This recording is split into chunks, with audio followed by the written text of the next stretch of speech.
Broadcasting live. It's America's longest running talk show on computers. It's Computer America, bringing you the biggest names in technology with guest interviews, new products, and your emails. Listen live at computeramerica.com on any device around the world. Email the show at live@computeramerica.com or find us on social media. Be sure to check out our website for contests, giveaways, show notes, live video stream, podcasts, and more. You're listening to Computer America.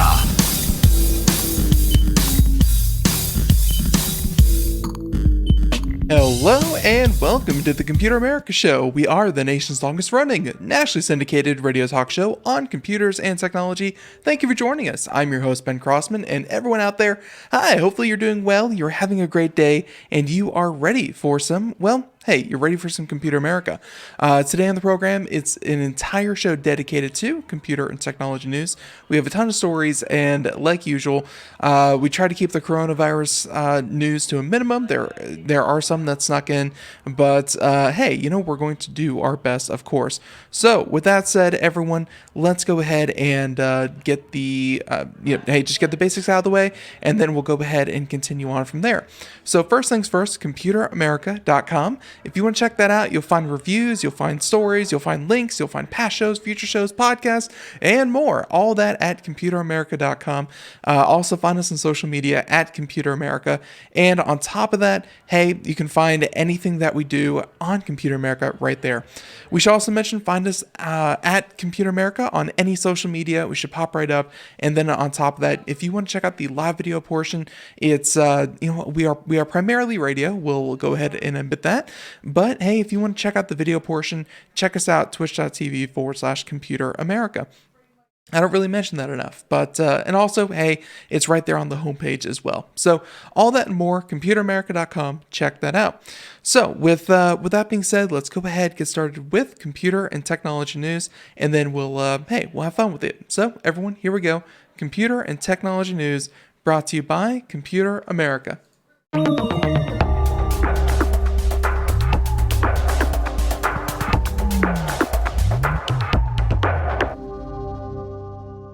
So on today's program, I think we're going to start with, I think one that, I've been very suspicious of as an industry. And the only person I could see really coming at this from the correct angle is the one, the only Mr. Elon Musk. If you're still wondering what industry this might be, it is going to be, of course, the satellite internet industry. It's just so underappreciated. Like, the possibilities are great. Getting your internet directly from space, it's amazing. It's the connectivity is going to be there. The only problem is if you go at it piecemeal, if you go at it kind of very lackluster with not a lot of resources, then the service as a whole is really going to suffer. So with that being said, we have this story here from Ars Technica, and saying that, OneWeb, if you haven't heard of them, unfortunately neither have I, but it's okay, because they're going away. OneWeb has filed for bankruptcy and lays off staff and will sell satellite broadband business, which is unfortunate because it's you don't want anyone to lose their job, and I really do think that satellite internet is a technology in the future that we will all be utilizing at some point. It's just, it's just not something that you can kind of do the bare minimum. It's something that you have to be overwhelmingly ambitious for.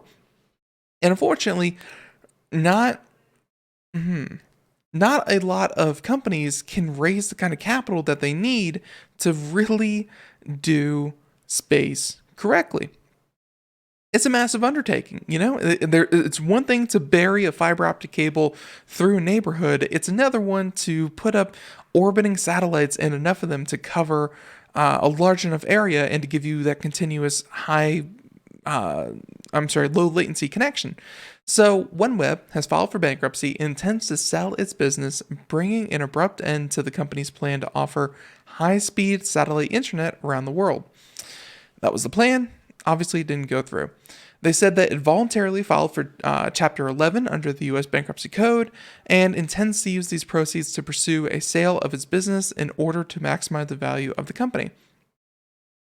After failing to secure new funding from investors, including the biggest backer, SoftBank, they said that they axed most of the staff on Friday, and that is according to the Financial Times article that wrote about this.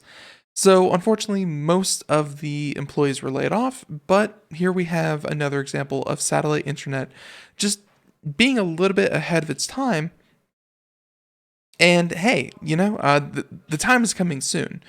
It's just, this wasn't it. So, if you're wondering how much money was already sunk into this, you're looking at about $3 billion over the course of multiple rounds of financing, and they were seeking more money to deploy and launch, to do commercial launches, saying that our current situation and the consequences of the economic impact of COVID-19, we remain convinced that the social and economic value of our mission to connect everyone everywhere. And that was from OneWeb CEO, and I have to agree with them. The value of an always there, omnipresent internet that you choose to connect to, not saying that you have to, but that you can choose to connect to, really does have a lot of merit. And I really do think that it's going to be the way of the future. The problem, though, is that a lot of the people who are going to be paying customers already have some form of internet, and those who don't, they are going to make up a very small fraction of what should be your entire user base. And like I said, it's just going to cost a lot of money to really implement a large network. So they said that they laid off about 85% of its employees prior to filing for bankruptcy, and they show about $2.1 billion in liabilities, including $1.7 in senior secured financing, plus money owed between 1,000 to 5,000 creditors. That's according to Space News. Man, it's expensive to get things in space. So here's what they said. They said that they had already launched 74 satellites, which is pretty darn good, and demonstrated broadband speeds of more than 400 megabits per second with a latency of 32 milliseconds. Now, obviously, 400 megabits per second, latency 32, that's all well and good. I'm wondering, that has to be an ideal case. I'm wondering what that use case was and why more people hadn't heard about this. So with that being said, the company was a key competitor to SpaceX's Starlink division, which launched a total of 362 satellites and plans to launch thousands more, which, again, Starlink, if you haven't heard about that, that's SpaceX, and it's probably going to be spun out into its own company here in the next year or two. SpaceX even said that it's to protect SpaceX, the company, just so, they aren't in the hole for all of what, Starlink is planning on doing. But yeah, they're a couple hundred in, and they're looking to launch, I think, a network of 10,000 satellites, which seems like a lot, but hey, they're already almost 0.5% there. So 0.5 out of 99.5 to go. Pretty good. They said that, of course, hey, it's they were able to operate in low Earth orbit, allowing them to provide much lower latency than traditional geostationary satellites. So both of them were in low Earth orbits. And now, here's the thing. At one point, OneWeb was actually ahead of SpaceX, and they secured Federal Communication Commission approval in 2017. OneWeb planned to serve the United States and global market 720 low Earth orbit satellites using the Ka and Ku frequency, which is 20 to 30 gigahertz or 11 by 14 11 to 14 gigahertz frequency bands. All that being said, yeah, hey, they own the rights to the valuable global spectrum. That what they're trying to say now, that they filed for bankruptcy and they're going to be selling the company piecemeal. Now they're trying to say we have things of value. We need to recoup our costs, and one of those is going to be the global spectrum that they were assigned. So with that being said, let's see. Another was. It has begun development on a range of user terminals for a variety of customer markets and has half of its 44 ground stations completed or in development. The current deployment of 74 satellites is too small to offer telecom services or generate revenues, which is a thing. When satellite internet was first a thing way back in the day, and really that was your option. Like if you bought a house out in the middle of Montana, I apologize, but when I think of big, empty, useless spaces, Montana. So let's say you built a house in the middle of Montana. You don't want to pay for the $20,000, $30,000, $40,000 to run a fiber optic cable out to the house. Well, hey, that's where satellite internet was your only option. You had speeds that were abysmal. They were slow. If it ever did gain any popularity, the congestion on the very, very limited networks wouldn't let you do anything much more than basic DSL or dial-up. And all of this, kind of mixed together to a service that, if satellite internet, I think, kind of came out and they were a potential rival to laying cables on the ground, we would still be talking about them as a viable form of internet. But they left such a bad taste in the industry's mouth that, satellite internet is just associated with really, really poor dial-up style connection. That will change, and that needs to change in the near future, and hopefully, unfortunately, it looks like OneWeb was not it, maybe Starlink, and of course, there will be other companies that will promise to do the exact same thing, because the value proposition is, instead of a singular service having a customer base of, whatever the population of the US that has access to broadband, suddenly you turn it from, 200 million users potentially all the way up to 7.6 or 7.7 billion people. There's a lot of value to be had there. You just have to get it right. So they said that potential buyers include Amazon, Facebook, which are both planning constellations of low Earth orbit satellites. I know that Facebook has definitely been pursuing that very aggressively, and Amazon has been thinking about it as well. And by the way, when I say Amazon CEO Jeff Bezos, these billionaires are really, they really like throwing around their cash, saying that he sold about $4 billion in Amazon stock to give him some cash to start up the Amazon, I think it's like Blue Origin is Amazon's space thing. So yeah, Blue Origin.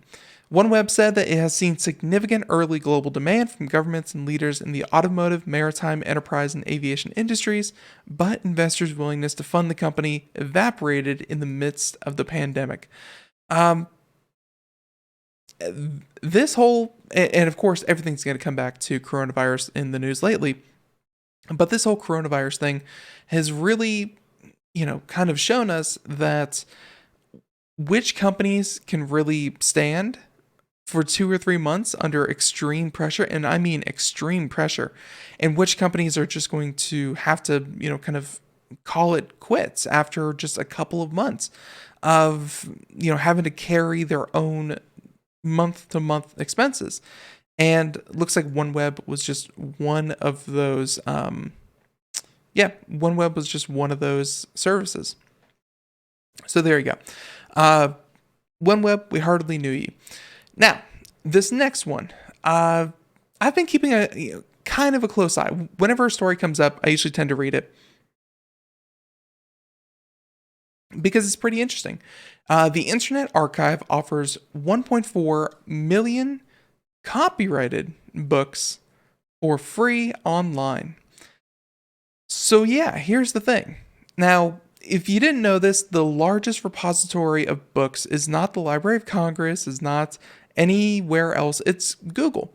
Google has been scanning books like crazy, and I mean millions of them. Uh, and it's everything from your everyday books to your manuals to your to your textbooks and for school and higher education, things like that. And they did all this much in Google fashion, just like their self-driving car and so many other things that Google does. They did this kind of without asking permission. So at first, Google was simply doing this for what they said the greater human good. It's kind of like the Internet Archive or the Wayback Machine. It's an online library that exists that if all the physical copies are gone, you would still have a digital copy. And they said that the library would not sell directly to consumers or, share copyrighted material directly to consumers, thereby bypassing the authors of the content, the distributors of the content, and, just so many other legal hurdles that you have when, you have these books that are copyright and protected and all that kind of thing. But then you have a company the size of Google saying, oh yeah, we have every digital copy of every book in existence. What do you do there? So they said that for almost a decade, an Internet Archive program called Open Library has offered people the ability to, quote unquote, check out digital scans of physical books held in storage by the Internet Archive. Readers can view a scanned book in a browser or download it in an e-reader. Users can only check out a limited number of books at once and are required to, quote unquote, return them after a limited period of time. So I think that's how they were trying to get around it, was that they weren't actually selling the books. They were acting as, hey, Open Library was acting as the library. But just simply, hey, doing that. So, with that being said, until this week, the Open Library only allowed people to check out as many copies of the book as the library owned, which doesn't really make sense because they can operate these libraries, and if they're digital copies, unlike physical libraries who may only have 6, 7, 8, 9, 10 copies of a single book at a time, a digital library will have infinite copies of every single book right there, ready to go for as many people that want it. Now, if you want to read a book, but all the copies were already checked out by other patrons, you would join a waiting list, and hey, your digital book would then be downloaded next time it was available. You get put on a waiting list. So of course, such restrictions are artificial when you're distributing digital files. Now, here's the thing. It is temporarily getting rid of these waiting lists, saying that, quote, the Internet Archive will suspend waiting lists for the 1.4 million and growing books in our lending library by creating a national emergency library to serve the nation's displaced learners. The suspension will run through June 30th, 2020, or the end of the U.S. national emergency, whichever is later. So there you go. And of course, the national emergency, of course, being coronavirus, and early projections have it going as late as August. So this could be going on for quite a while. They said that the Tuesday announcement generated significant public interest with almost 20,000 new users signing up on Tuesday and Wednesday alone. In recent days, the Open Library has been lending 15 to 20,000 books per day. Check that out. They said that the library system is coming to the aid of those who are forced to learn at home, and the Internet Archive says that the program will ensure students have access to the books that they need to continue their studies at home. Think about all the students that were sent home, told to leave their textbooks at school, and are no longer have access to the textbooks that, hey, they were supposed to be learning with at the time. That's where the Open Internet Archive seems like it's trying to come to the rescue. But of course, again, we come into the area of, well, copyright and the implications of book scanning and what Google has to do with all of this.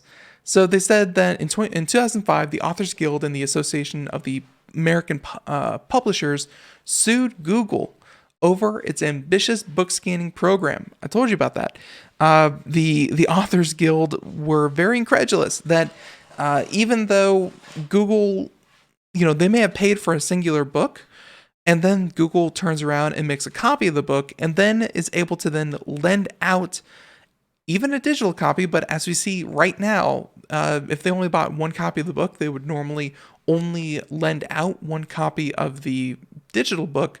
They're getting rid of that completely, which completely undermines the entire book publishing system, where if one person, if you have one copy, one reader, one sale, no, now you're looking at one sale and infinite copies to infinite readers. That does not make for a very good business, especially a business that is probably not doing all that well. So they also mentioned that in 2015, they had an appeal court rule that the project was legal under the copyright's fair use doctrine. And of course, that was related to a 2014 ruling that it was legal for libraries to participate in the program to get back copies of the digital scans for purposes such as digital preservation and increasing access for disabled patrons. So they've been kind of skirting the system for a little while now to kind of advocate that, hey, digital copies are good for everyone. They're good for preservation. They're good for people who can't make it into the library. It's good for the spread of information. And hey, what are books if not used for the spread of information? But that is not where the publishers stand. They said that, so neither case considered whether it would be legal to distribute scanned books to the general public over the internet. Yet the Internet Archive has been doing just that for almost a decade. And they told librarians at the recent ALA midwinter meeting in San Diego, if I can think of any place more exciting than the American Librarian Association midwinter meeting in San Diego, I got to mark my calendar. We got to go to that. There has been nary a peep from publishers about the Internet Archive's digital book lending efforts. And I think that's because as big of a company as Google is, and as big as a project such as this would be, I think it's still flying a little bit under the radar of the general consumer, that they don't really take advantage of ebooks really, being accessible to anyone and everyone.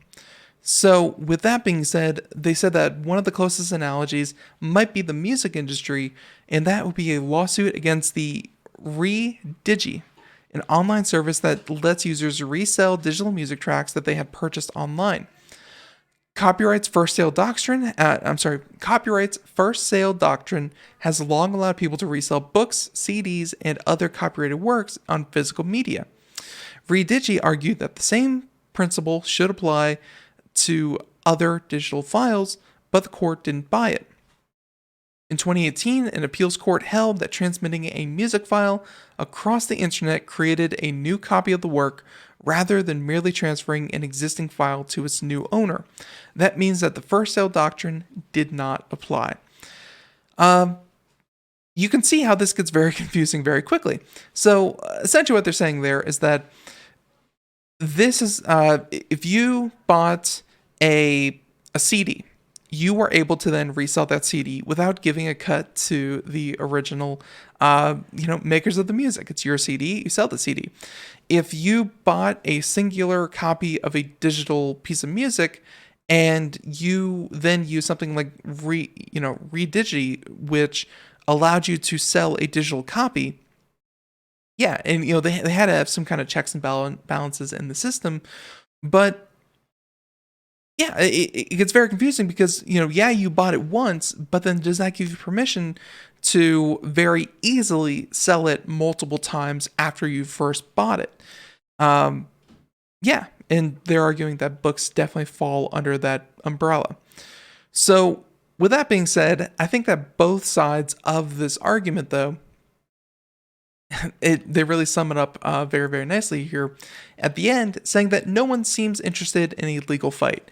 I think that Open Library themselves, they're not really interested in taking this to court, much more than already has been. I'm sure that the Publishers Association does not want to take it to court as well. Everyone just kind of wants everyone to, hey, not get too carried away with whatever they're doing. So, and by the way, just so you know, the Open Library is well stocked with titles. They said that the library includes many copyrighted books that are still in print and widely available. You can check out books from J.K. Rowling's Harry Potter series, J.R.R. Tolkien's Lord of the Rings, or novels by popular authors like John Grisham or Janet. Yeah. So, with that being said, Janet Ivanovich. I don't know why I had problems with that. So they said that no one seems interested in a legal fight, as we just said. Fair use analysis is based on 4 factors, including the purpose of the use and the effort on the potential market. The effect on the potential market. However, these factors are not exclusive. In theory, a judge could rule that the emergency circumstances of a pandemic created a new fair use justification for online book sharing. And hey, that could be where we are right now. Yeah, and so you have the Authors Guild, who has been, traditionally opposed to this, and they said that, hey, even this Friday, the Authors Guild wrote that they were appalled by the National Emergency Library, which is, again, kind of the renaming of this whole thing. So, there you go. It's one of those very complicated issues that, it's preserving an industry that used to be at one time very robust. Books used to be something of note. Having encyclopedias in your home, having first editions, having books in general in your home was not only a status symbol, but hey, it led to learning. Now with the advent of digitizing these files, anyone can get a book. Anyone can, share these books, copy the books infinite number of times. There's no effort. You don't have to open up your own printing press. You can do so many things. And now the question is, how do we preserve an industry that is based on the spread of information that used to be locked behind physical copies? And now you are working with strictly digital copies, which can be copied infinite times.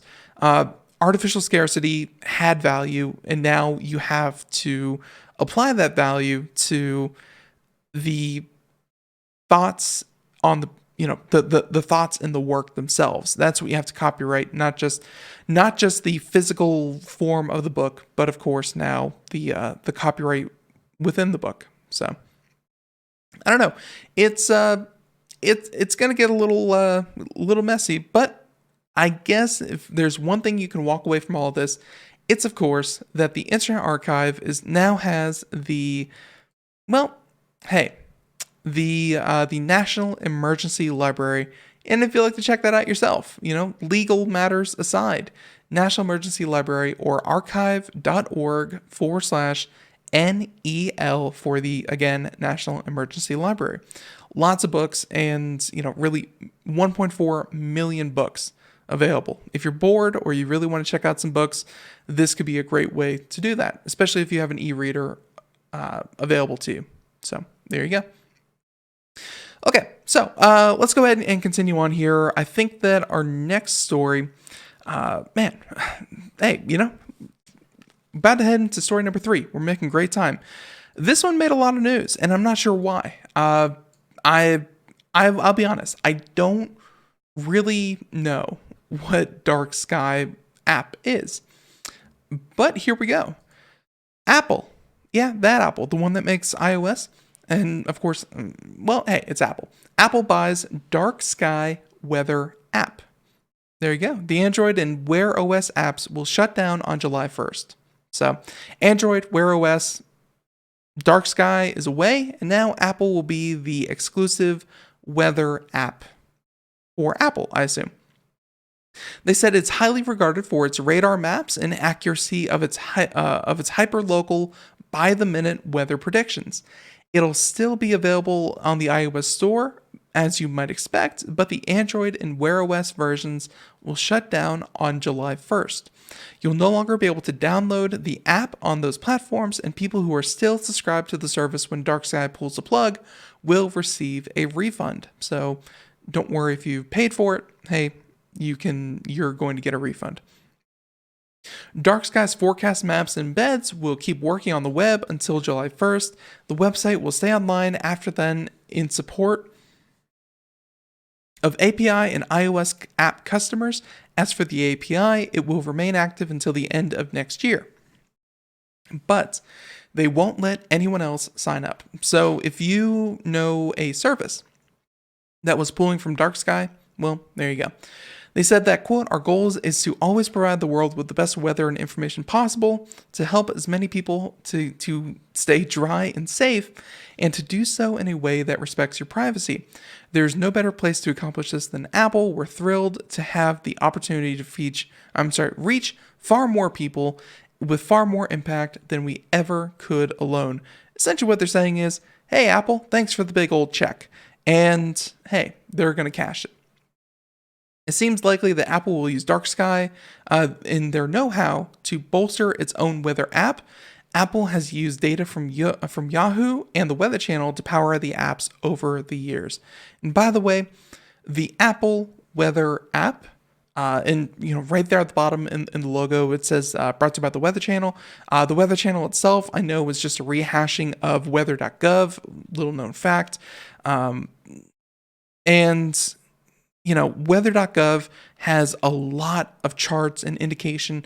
It's just that when it goes through whatever Weather Channel algorithm it goes through, the predictions are so bad. Weather has come such a long way, and weather prediction forecasting has come such a long way.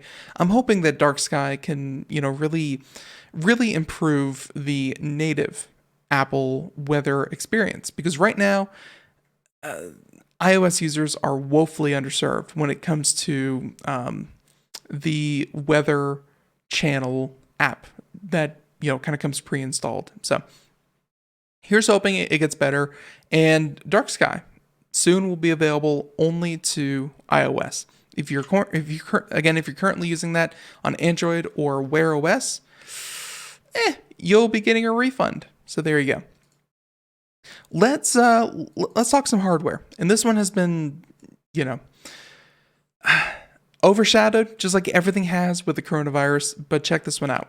The Galaxy S20 Ultra review. And we're going to, kind of quickly highlight some of the points here. This looks like a very in-depth review if you'd like to check it out. It's from Ars Technica, and we'll have a link in the show notes. But yeah, Samsung. The phones keep getting more expensive, and I really don't think this is the climate for an even more expensive phone. Here we go. So the Galaxy S20 review, overhyped and outrageously priced. That is the Ron Amadio title here for the article.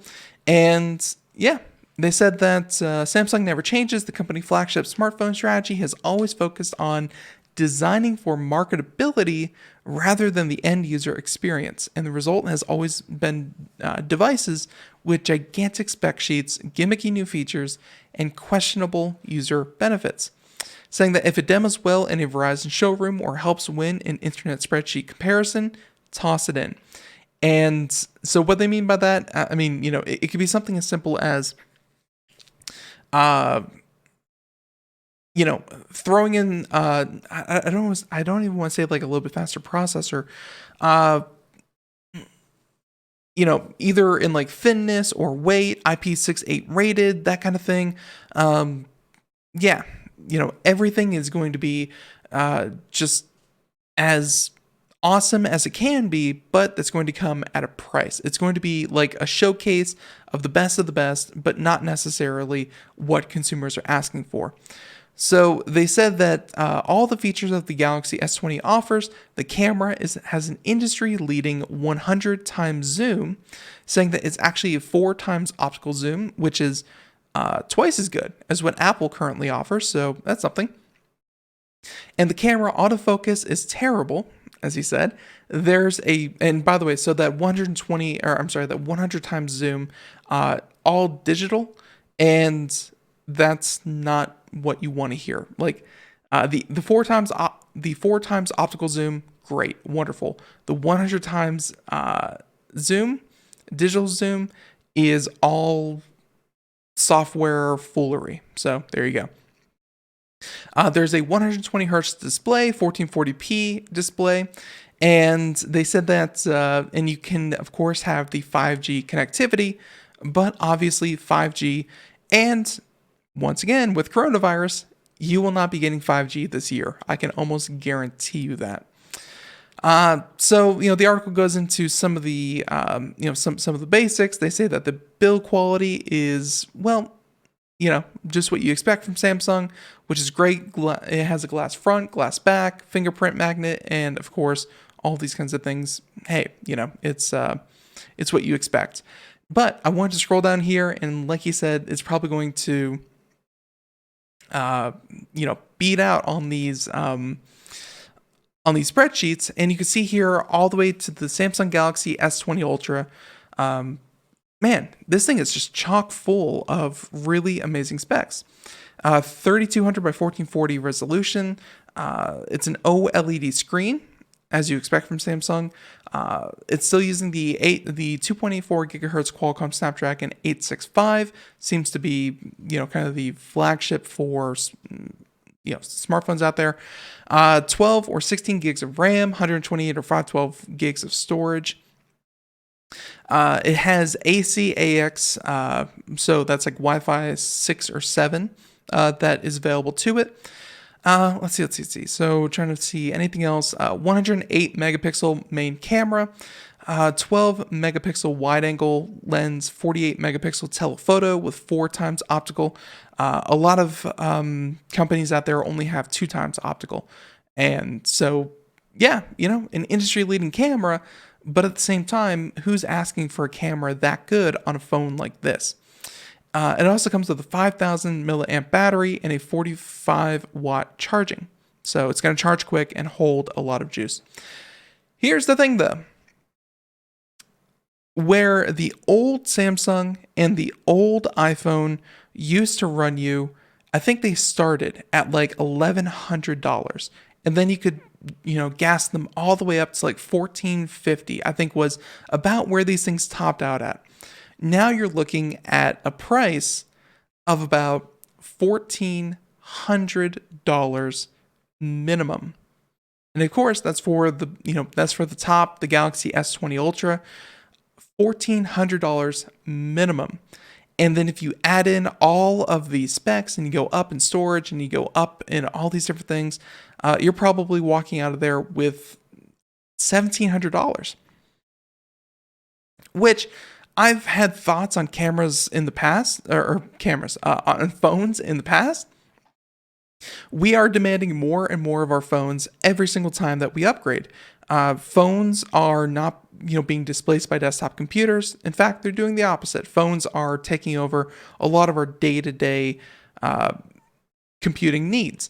So the fact that it can start to take over some of the computer space and it can start to demand some of that money that you would otherwise be spending on a camera or a computer or a laptop or a tablet, yeah, to a certain extent, but I think even people weren't really considering buying a $1,000 plus laptop in addition to $1,000 plus phone. It was like a one or the other. And it's, like I said, it's okay if it kind of bleeds over and you would have to kind of reallocate some funds to cover the cost of these phones increasing. But man, $1,400 minimum. That's just crazy. So with that being said, and the article here has a lot that we're not going to cover, and including performance spreadsheets and the like. Yeah. Let's go ahead and skip down to the end. The juicy tidbits. The good. They say that the 120 hertz display is wonderful. It's super smooth and an improvement over the 90 hertz. It's just a shame it doesn't run at max resolution. The bad would, of course, be the price. The in-screen fingerprint reader is still the same tiny first-gen sensor that was in the Samsung Galaxy S10.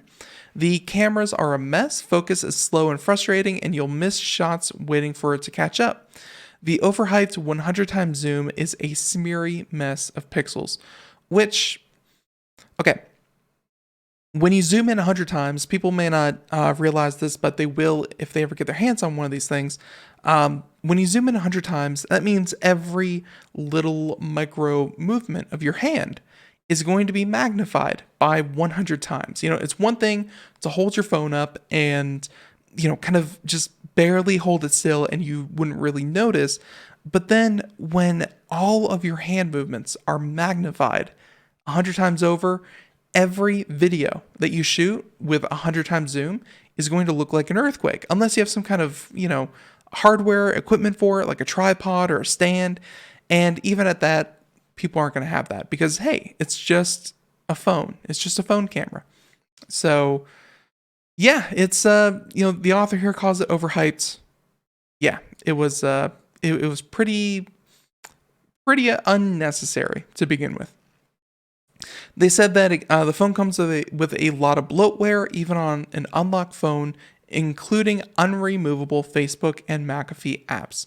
McAfee, oh my God, they've been on the show before. I appreciate what they do. They really do try to make the world a better place. But my God, their apps are atrocious. Oh boy, I'm a huge fan of McAfee Research Labs and what they do. And what they do in the security space, but their apps are so heinous. They definitely need to work on that.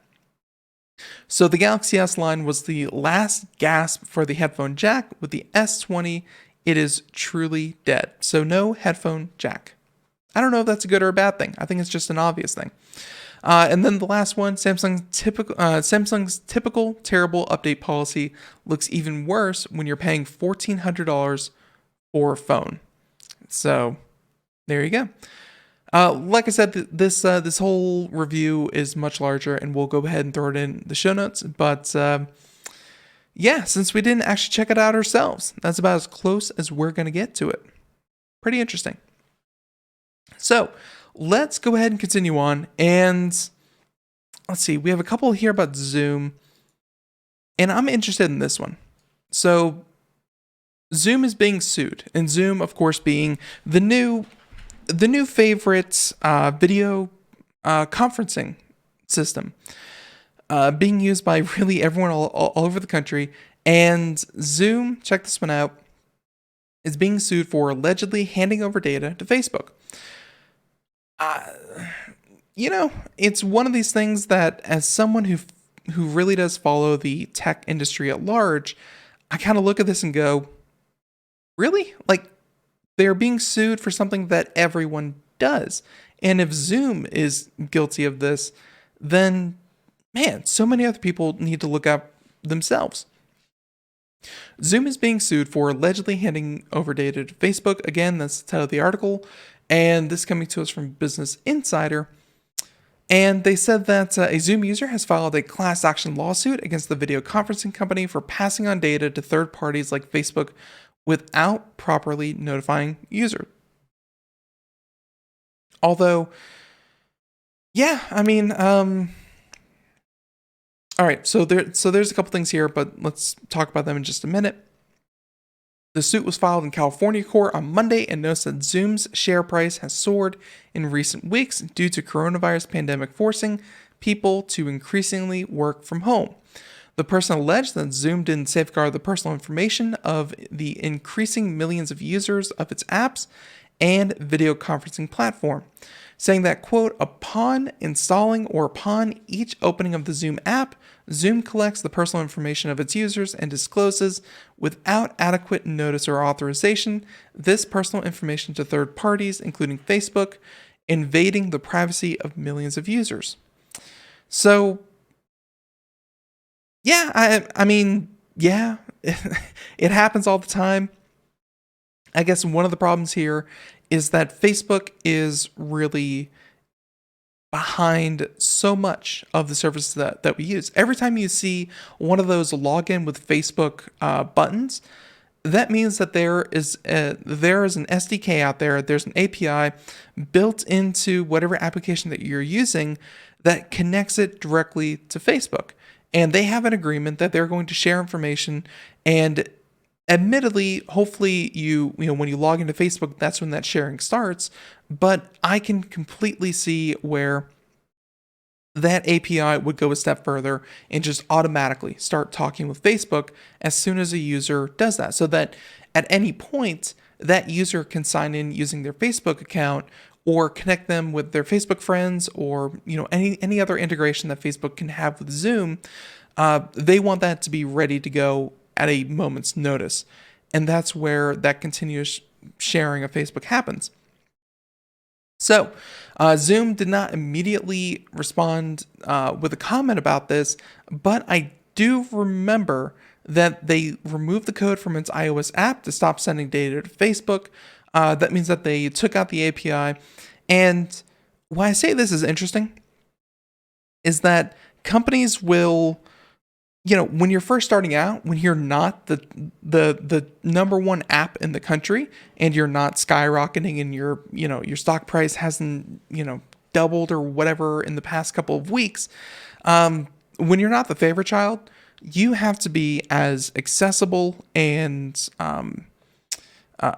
adaptable as you possibly can be. You want the most users that you can possibly get at one time. And what that means for Zoom is that they wanted to be able to be integrated with Facebook and tap into Facebook's 2 billion different users. But of course, now that everyone's using them, they don't actually need to be integrated with Facebook that much. They can kind of stand on their own. So they said that the firm told Motherboard that Zoom takes its users' privacy extremely seriously.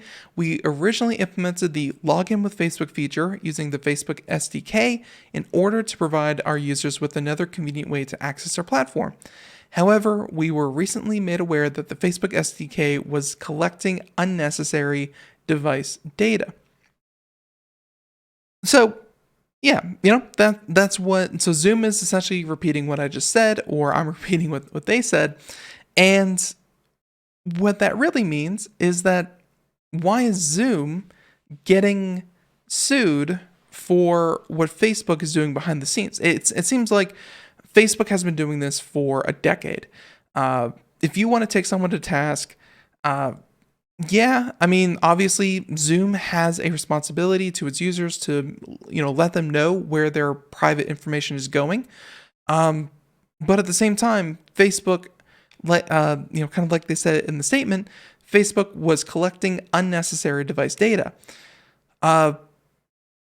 Any liability that Zoom unfortunately incurs from this, I think they should go back and take it out of Facebook's hide. It's so out of, I take it back. It's so not out of character for Facebook to collect data when they don't need it, just to have it.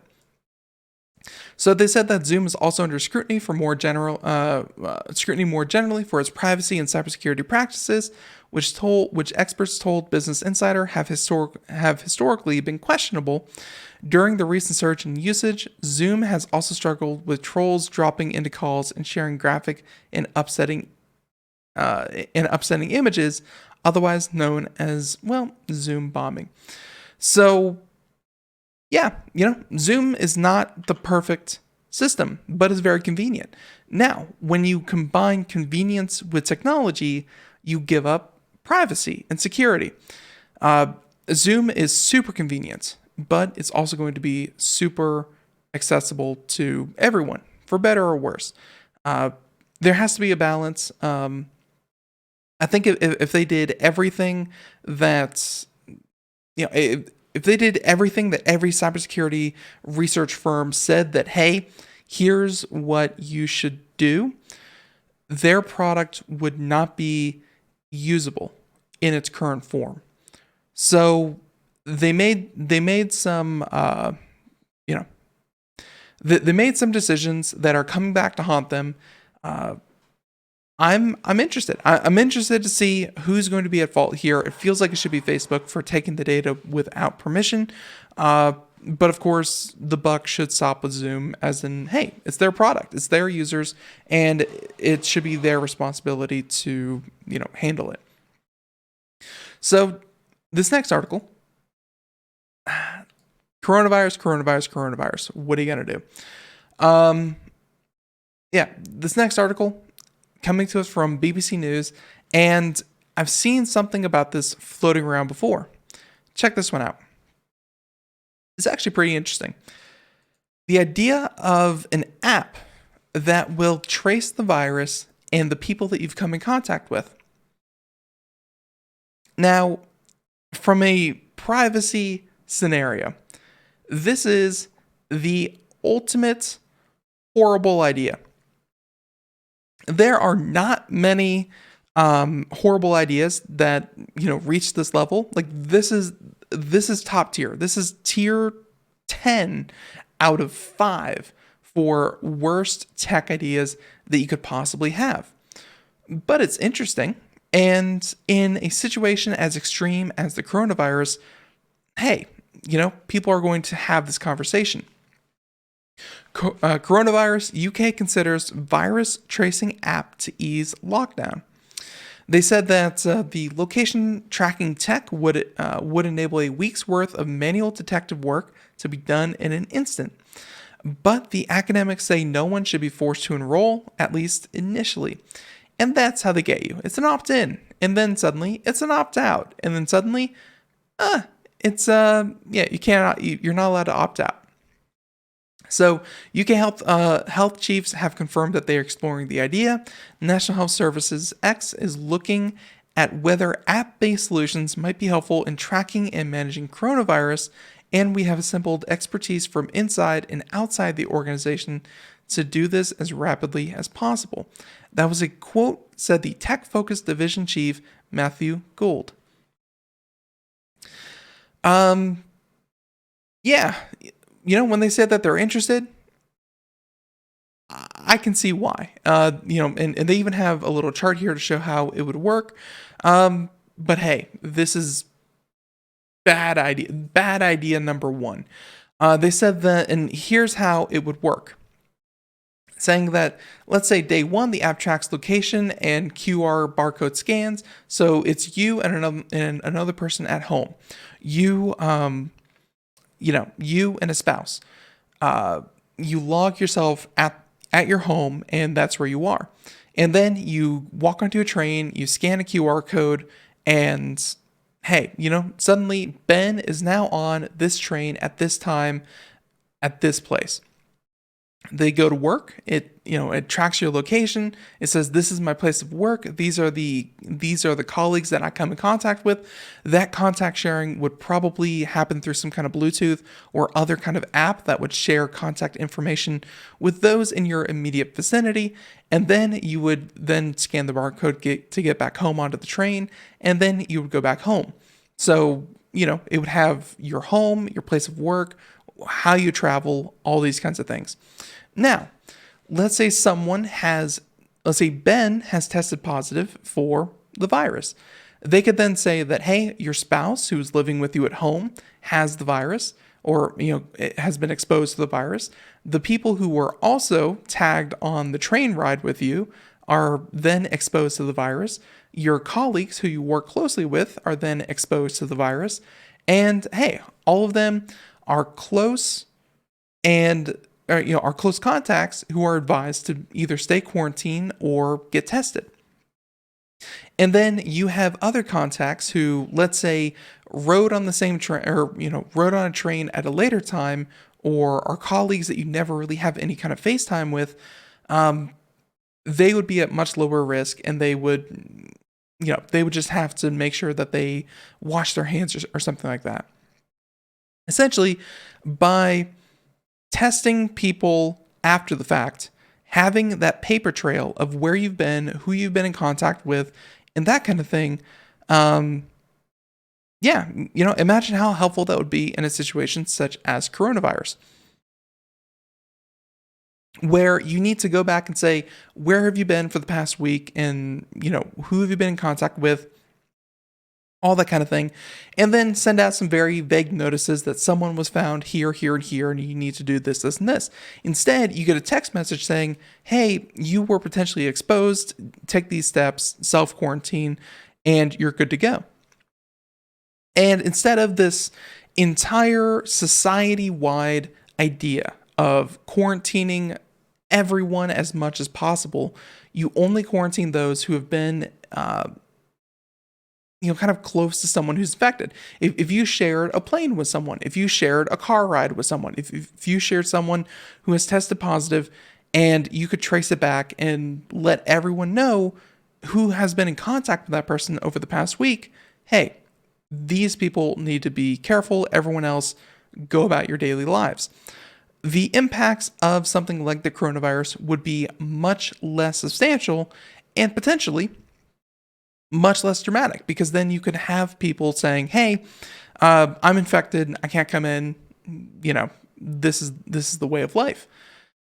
Now, all of that aside, you can see why something like that would be very, very attractive to a system that is currently having to handle thousands of cases of, actual coronavirus, tens of thousands of cases of, I think I've been exposed, and hundreds of thousands, if not millions of people who are, I might have been exposed. I need tested. Have I been exposed at all?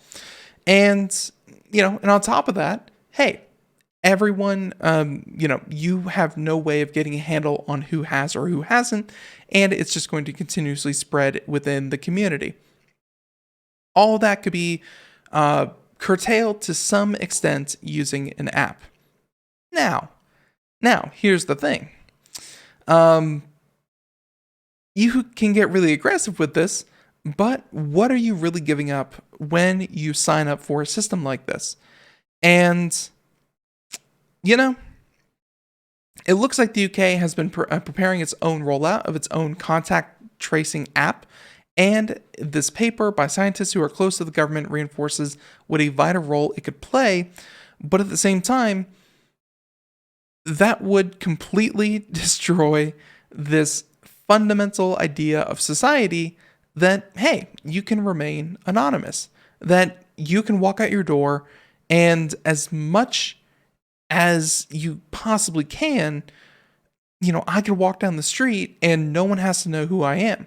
As soon as something like this becomes mandatory or even opt-in, we just talked about how Facebook was collecting unnecessary data. This is the exact same thing.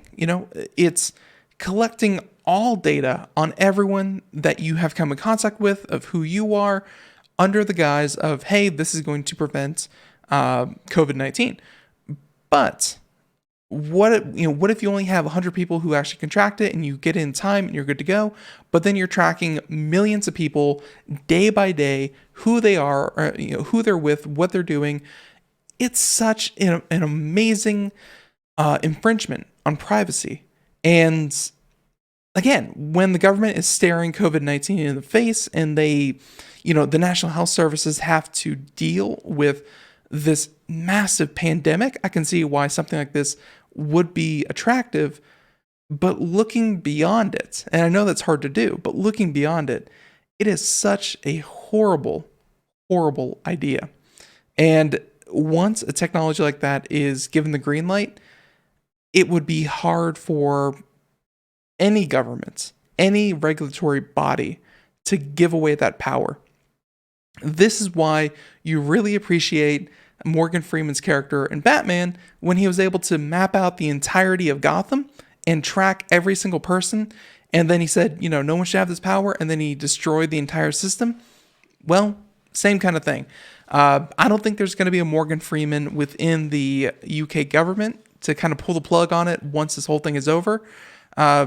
This would be one of the largest invasions of privacy which is already being eroded. I mean, if you want to talk about invasions of privacy, you can look at the UK, you can look at London, and look at what they're doing with facial recognition cameras in London. It's the most filmed place on earth. So there you go. I truly, truly, truly hope that this does not come to fruition. But if it does, hey, we'll certainly let you know. So they said that when the app does emerge, and this article already has it as a foregone conclusion, there will be a major marketing exercise behind it to convince as many people as possible to install it. It will only be effective if a good portion of the population are persuaded that it will help the UK beat the virus and let them leave home and get back to work. So, yeah, I'm not a fan, but apparently the UK government is. So there you go. Everyone, that's about all the time we have here for today. I want to thank you so much for tuning into Computer America. Tomorrow on the program, I think we have Mike Cermak. And also later in the week, we have, last week we had to time shift him a little bit. But, Scott Schober, Mike Cermak, along with a couple other guests. And hey, it's going to be a lot of fun. Everyone, thank you for tuning in to Computer America. Have a great day. Thank you so much. Bye, everyone.